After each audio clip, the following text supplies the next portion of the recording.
My name is Jeevan. Meet my friend Munish. We both are the students of Government High School, Pinale. Today our topic is resource management.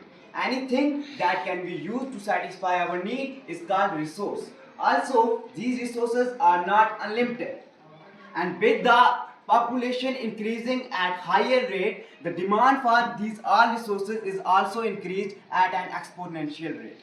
ऐसी कोई भी चीज़ जो हम अपनी ज़रूरत को पूरा करने के लिए इस्तेमाल करते हैं उसे रिसोर्स कहा जाता है। और जैसे जैसे ह्यूमन पॉपुलेशन बढ़ती जा रही है वैसे वैसे इन रिसोर्सेज का यूज़ भी बढ़ता जा रहा है, जैसे वुड, फ्यूल, पेट्रोल वगैरह वगैरह। ये सब आने वाली जनरेशन भी यूज़ कर पाए, इसलिए हमें इन्हें अच्छे तरीके से मैनेज करना होगा। और जो मैनेज करने का बेसिक तरीका है वो है 3 R's। 3 R's यानी reduce, reuse and recycle. Reduce यानी लेस यूज ऑफ रिसोर्सेज का कम यूज किया जाए, इन्हें सिर्फ उस समय यूज किया जाए जब इनकी ज़रूरत हो। रीयूज, रिसोर्सेज को रीयूज किया जाए। और रिसाइकल यानी उन्हें दोबारा से रिसाइकल करके अपने काम में लाया जाए, जिससे हमारा इन्वायरमेंट जो है वो भी पोल्यूट नहीं होगा। अब नेक्स्ट हम बात करेंगे जंगल और जंगली जानवर।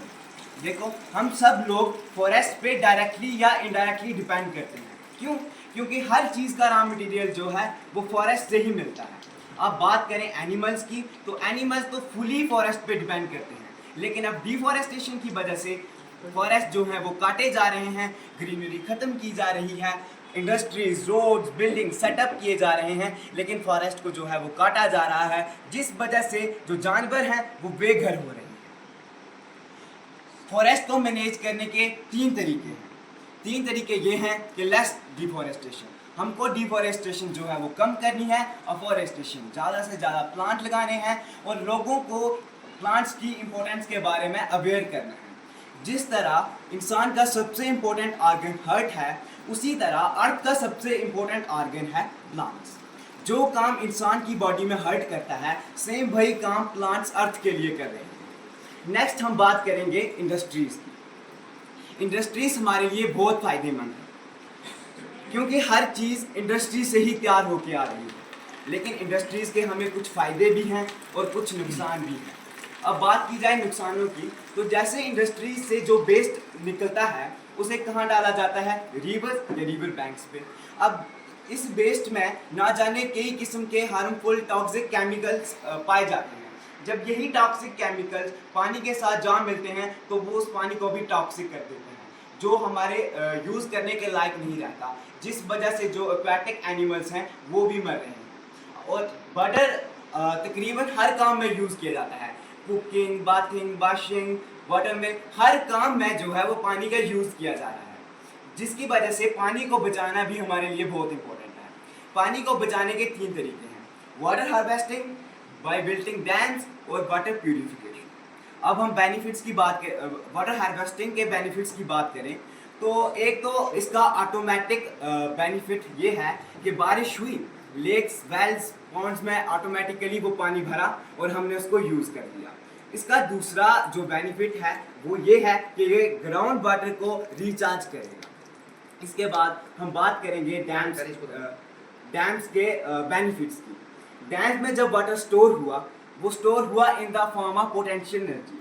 अब जब यही वाटर हमने टरबाइन पे गिराया तो जो पोटेंशियल एनर्जी है वो काइनेटिक एनर्जी में कन्वर्ट हुई, और जब इसी वाटर ने फ्लो किया तो काइनेटिक एनर्जी इलेक्ट्रिकल एनर्जी में कन्वर्ट हुई और इलेक्ट्रिसिटी प्रोड्यूस हुई। अब इलेक्ट्रिसिटी हमारे लिए कितनी इंपॉर्टेंट है ये हम सब लोग जानते हैं। तकरीबन हर काम जो है वो इलेक्ट्रिसिटी से किया जा रहा है। अगर एक दिन भी इलेक्ट्रिसिटी ना हो तो आज कई काम जो हैं वो बंद हो जाएंगे। और दूसरा बेनिफिट इसका ये है कि डैम में जो है वो पानी लार्ज अमाउंट में स्टोर किया जा रहा है। हम इस पानी को उन इलाकों तक पहुंचा सकते हैं जहां पानी की कमी हो। इसके बाद बात यहीं ख़त्म नहीं होती। कारखानों से निकला ये ऐसा कहर है, हवा में घुला ये ऐसा जहर है, सांस लेना भी मुश्किल हो गया है, पोल्यूशन से घिरा अब हर एक शहर है। सिर्फ कारखानों से ही नहीं, गाड़ियों से, हवाई जहाज़ों से, सबसे जो है वो पोल्यूशन फैल रहा है। अब कुछ गाड़ियाँ तो इलेक्ट्रिकल हो गई हैं, लेकिन आज भी 90% गाड़ियाँ ऐसी हैं जो पेट्रोल डीजल की मदद से चलाई जाती हैं। और ये पेट्रोल डीजल कारखानों से निकलने वाला जहरीला धुआं जब हवा के साथ मिक्स होता है तो ये हवा को टॉक्सिक कर देता है। जब इसका क्लाउड बनता है तो वो क्लाउड भी टॉक्सिक होता है, और जब बारिश होती है, जब रेन होती है, तो वो रेन ही वो एसिड रेन होती है, जिसकी वजह से बड़े बड़े ग्लेशियर्स पिघल रहे हैं, टेम्परेचर जो है वो बढ़ रहा है। जो प्लांट्स फ्लावर्स मार्च अप्रैल में उगते थे वो अब फरवरी में भी आना शुरू हो गए हैं। ओजोन लेयर जो है वो डिप्लीट हो रही है, और इससे बचने का सिर्फ एक ही तरीका है, यूज इको फ्रेंडली प्रोडक्ट्स।